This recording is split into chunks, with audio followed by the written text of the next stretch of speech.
วัสดีงามมือแรงจ้าพาส้มดอกไม้สวยๆค่ะสวนส้มสวยๆหน้าบ้านค่ะ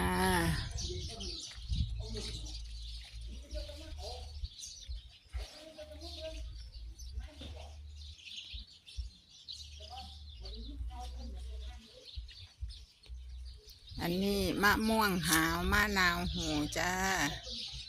ผู้ใดอยากแวะเอาได้เด้อจ้าเก็บได้เลยค่ะบ่มีคนก็ได้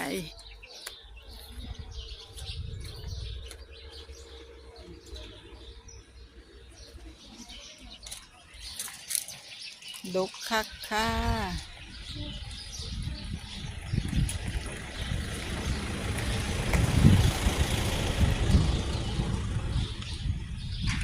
ดีค่ะ